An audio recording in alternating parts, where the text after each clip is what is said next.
السلام علیکم ورحمۃ اللہ وبرکاتہ۔ سورۃ الانعام آیت نمبر 80۔ اعوذ باللہ السمیع العلیم من الشیطان الرجیم من ہمزہ ونفخہ ونفثہ وحاجہ قومہ قال اتحاجونی فی اللہ وقد ہدان۔ ابراہیم علیہ السلام سے ان کی قوم نے جھگڑا کیا۔ وہ کہنے لگے کہ کیا تم اللہ کی ذات کے بارے میں میرے سے جھگڑتے ہو، حالانکہ اس نے مجھے ہدایت دی۔ قوم کا جھگڑا کیا تھا اور یہاں پر جھگڑے سے کیا مراد ہے؟ جھگڑے سے مراد یہی ہے کہ اللہ کے ساتھ کسی کو شریک بنا، یہ مراد ہے، وگرنہ ہاں یہ بھی مراد ہے، اللہ کا انکار بھی مراد ہے اور اللہ کے ساتھ شرک کرنا بھی مراد ہے۔ اسی لیے ابراہیم علیہ السلام کہنے لگے کہ کیا تم مجھ سے اللہ کے بارے میں جھگڑتے ہو؟ جھگڑا کسے کہتے ہیں؟ بغیر دلیل کے جو چیز دلیل کے آگے پیش کی جائے یہ جھگڑا ہوتا ہے۔ باطل کے آگے دلیل پیش کرنا یہ جھگڑا نہیں ہوتا۔ اصل جھگڑا یہ ہو، اسی لیے ابراہیم علیہ السلام کہہ رہے ہیں کہ کیا تم مجھ سے جھگڑتے ہو؟ یہ ایک انداز بھی ہے کہ اللہ کے بارے میں جھگڑ رہے ہو میرے سے، کسی اور چیز پہ تم جھگڑتے تو چلو بندہ کہتا ہے جی ٹھیک ہے، ان کا میرے سے اختلاف ہو گیا، لیکن اللہ کے بارے میں جھگڑتے ہو وقد ہدان، حالانکہ اس نے مجھے ہدایت بھی دی ہے۔ ایک وہ اللہ ہے اور دوسرا اس کا میرے اوپر احسان کہ اس نے مجھے ہدایت دی۔ ہدایت سے مراد فطری ہدایت بھی ہے جو اس نے سب کو دی ہے، اور دوسری ہدایت سے مراد وہ شرعی ہدایت جو اللہ تعالیٰ نبیوں کو اور ان پر ایمان لانے والوں کو دیتا ہے۔ وَلَا أَخَافُ مَا تُشْرِكُونَ بِهِ إِلَّا أَن يَشَاءَ رَبِّي شَيْئًا، جن کو تم اس کے ساتھ شریک بناتے ہو میں ان سے نہیں ڈرتا۔ یہ الولاء والبراء کا عقیدہ، اصل میں بندے کے اندر جب ایمان ہوتا ہے، اللہ کی محبت اور توحید ہوتی ہے، اس کو کسی سے ڈر نہیں لگتا۔ اس کو جس کے مرضی سامنے پکڑ کے لے جاؤ، وہ اتنی جرت سے بات کرے گا، اتنی وہ دلیری سے بولے گا کہ لوگ اس کے اس انداز کو بے ادبی بھی کہیں گے، لوگ اس کے اس انداز کو نہ جانے کیا کیا تعبیر کریں گے، لیکن یہ اس کی قوت ایمانی ہے کہ وہ کسی بھی طرح کسی کو کسی خاطر میں نہیں لاتا۔ اور خاص طور پر وہ مواقع کہ جب اللہ کی توحید پر زد پڑتی ہے، الا ان یشاء ربی شیئا، ہاں میرا رب میرے ساتھ کچھ چاہے، وہ مجھے ڈرانا چاہے یا میرا رب مجھے کوئی ضرر پہنچانا چاہے تو وہ میں نہیں ٹال سکتا۔ باقی تمہارے ان بنائے ہوئے معبودوں سے مجھے کچھ ڈر نہیں۔ یہ اصل توحید ہے۔ یہ ایسے شیاطین ڈراتے ہیں کہ جی اگر تم نے بے ادبی کی تو وہ یہ کر دیں گے، وہ کر دیں گے، کوئی کچھ نہیں کر سکتا میرے اللہ کے سوا، جب تک میرا اللہ نہ چاہے کوئی کچھ نہیں کر سکتا۔ وسع ربی کل شیء علما، اور میرا رب ہر چیز کو علم کے اعتبار سے گھیرے ہوئے۔ افلا تتذکرون، تم غور و فکر نہیں کرتے؟ یعنی اللہ کا ہر چیز کو علم کے اعتبار سے گھیرنا، یہاں پر بھی عقیدے کی طرف اشارہ کہ اللہ کی ذات عرش پر ہے اور اس کا علم ہر چیز کو گھیرے ہوئے، اس کا علم ہر چیز پر موجود ہے۔ افلا تتذکرون، بس تم نصیحت کیوں نہیں پکڑتے اسے؟ جو اللہ پر ایمان رکھتا ہے، اللہ رب العالمین اس کے دل کے اندر اپنی ذات کے بارے میں ایسی ایسی باتیں ڈالتا ہے کہ اس کو حیا آتی ہے اللہ سے، اللہ کے ساتھ شریک بناتے ہوئے، اللہ کی نافرمانی کرتے ہوئے۔ اور جس بندے کے اندر اللہ کے لیے توحید نہیں ہوتی، ایمان نہیں ہوتا، اس بندے کے لیے اللہ تعالیٰ ان دلیلوں کو اندھا کر دیتا ہے۔ وَهُوَ عَلَيْهِمْ أَعْمَىٰ، وہ دلیل ان کے اوپر اندھی ہے۔ فَإِنْ عُمِّيَتْ عَلَيْكُمْ أَنُلْزِمُكُمُوهَا، اگر وہ دلیل تم پر اندھی کر دی گئی ہے تو کیا تم میرے اوپر اس گمراہی کو لازم کرنا چاہتے ہو جو تم نے اختیار کر رکھی ہے؟ یہ اللہ کا اصول ہے۔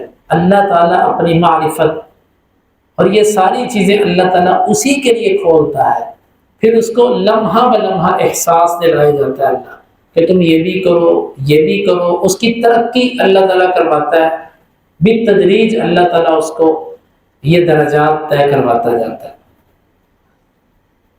افلا تتذکرون، تم غور و فکر نہیں کرتے اس بات پہ؟ وَكَيْفَ أَخَافُ مَا أَشْرَكْتُمْ، جس کو تم شریک بناتے ہو میں اس سے کیوں ڈروں، کس وجہ سے ڈروں؟ وَلَا تَخَافُونَ أَنَّكُمْ أَشْرَكْتُمْ بِاللَّهِ مَا لَمْ يُنَزِّلْ بِهِ عَلَيْكُمْ سُلْطَانًا، تم نے 2 جرم کیے اور تم نہیں ڈرے، اور میں حق میں ہو کے ڈر جاؤں؟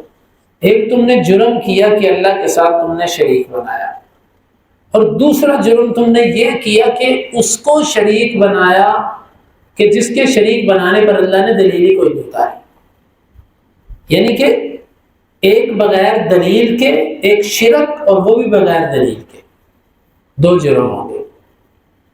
حالانکہ شرک تو ہوتا ہی بغیر دلیل کے، لیکن بعض دفعہ کسی چیز کی قباحت میں اضافہ کرنے کے لیے ایسے انداز اختیار کیے جاتے ہیں، جس طرح کہ قرآن مجید کے اندر کہا گیا کہ یقتلون الانبیاء بغیر حق، وہ نبیوں کو ناحق قتل کرتے تھے۔ اب کسی بھی نبی کو حق تو قتل نہیں کیا جا سکتا، ناحق کی جو قید ہے یہ مزید ان کے جرم کو ظاہر کرنے کے لیے کہ اتنے ظالم، ایک نبی کا قتل اور وہ بھی ناحق، ایک اللہ کے ساتھ شرک اور وہ بھی اس کو شریک بنانا جس پر دلیل ہی کوئی نہیں۔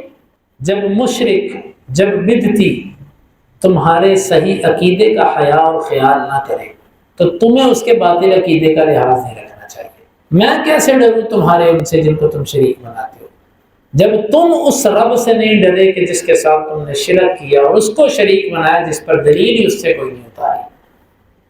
جب تم نہیں ڈرے تو پھر میں کیوں ڈروں؟ جب تم نے حیا نہیں کیا حق کا تو مجھے کیا ضرورت ہے باطل کا حیا کرنے؟ ایک تو یہاں سے اپنے عقیدے میں پختگی اور مضبوطی ابراہیم علیہ السلام کے اس عمل سے ظاہر ہو رہی ہے۔ ایک مومن کو اپنے عقیدے میں نرمی نہیں رکھنی چاہیے اہل البدع کے لیے۔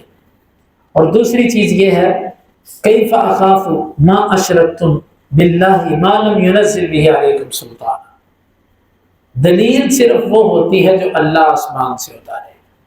جس چیز پر اللہ تعالیٰ نے دلیل نہیں اتاری اس پر تعجب ہوتا ہے، لہذا ہر وہ عمل جس پر دلیل نہیں ہے وہ قابل تعجب۔ آج مسلمانوں کا کسی کو غوث کہنا، کسی کو داتا کہنا، کسی کو مشکل کشا کہنا، اللہ نے اس پر دلیل ہی نہیں اتاری۔ تمہارے منہوں کی باتیں کہ تم اپنی طرف سے کہتے ہو اللہ نے ان کو نواز رکھا ہے، کوئی دلیل، کوئی برہان نہیں ہے۔ اسی طرح فقہی مذاہب ہے، حنبلی، مالکی، شافعی، حنفی، اس کی اللہ نے کوئی دلیل نہیں اتاری بلکہ اس کی مذمت ہے، اس کی دلیل کوئی نہیں۔ تو ہم وہی عمل کریں گے جس پر اللہ نے کوئی دلیل اتاری، جس پر اللہ نے کوئی دلیل نہیں اتاری اس کو ہم نہیں کریں گے۔ فَأَيُّ الْفَرِيقَيْنِ أَحَقُّ بِالْأَمْنِ، بتاؤ امن کا زیادہ حقدار دونوں فریقوں میں سے کون ہے؟ جس نے بغیر دلیل کے اللہ کے ساتھ شرک کیا اور اللہ سے نہیں ڈرا، وہ امن کا حقدار ہے، یا امن کا حقدار وہ ہے کہ جسے اللہ کے ساتھ شریک نہیں بنایا کیونکہ دلیل کوئی نہیں تھی؟ کون دونوں میں سے زیادہ حقدار ہے؟ بتاؤ۔ امن سے مراد اللہ کے عذاب سے پرامن ہونا دنیا میں بھی اور آخرت میں، یا تم مجھے ضرر پہنچانا چاہتے ہو، تم مجھے مارنا چاہتے ہو، تکلیف دینا چاہتے ہو؟ بتاؤ امن کا حقدار میں ہوں کہ تم ہو؟ خود تم پرامن رہنا چاہتے ہو اور مجھے تکلیف دینا چاہتے ہو، بتاؤ تو صحیح فیصلہ کرو پہلے امن کا حقدار کون ہے دونوں میں سے؟ ای الفریقین احق بالامن ان کنتم تعلمون، اگر تمہارے پاس کوئی علم ہے۔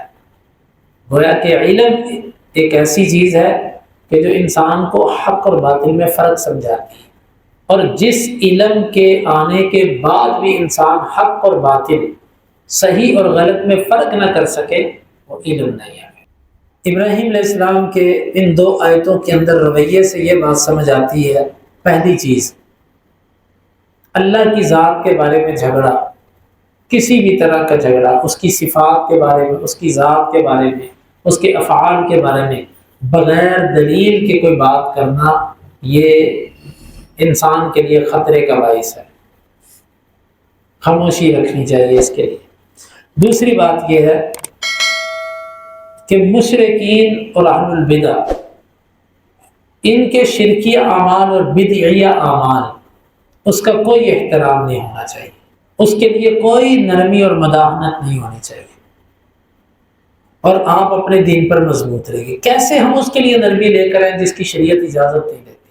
اور تیسری بات یہ سمجھ آتی ہے کہ جس چیز پر اللہ تعالیٰ نے کوئی دلیل نہیں اتاری اس چیز کے لیے کسی قسم کا احترام نہیں ہے، اور کوئی بھی چیز لازم کرنے کے لیے، ماننے کے لیے دلیل کا ہونا ضروری ہے۔ جہاں پر دلیل نہیں ہے اس چیز کو لینا اور ماننا یہ ان منہج ابراہیم علیہ السلام کے خلاف ہے، اور امن کا حقدار بھی وہی شخص ہے جو اللہ اور اس کے رسول کی تعلیمات پر ہے۔ اللہ تعالیٰ سے دعا ہے وہ سمجھنے کی اور عمل کی توفیق عطا فرمائے۔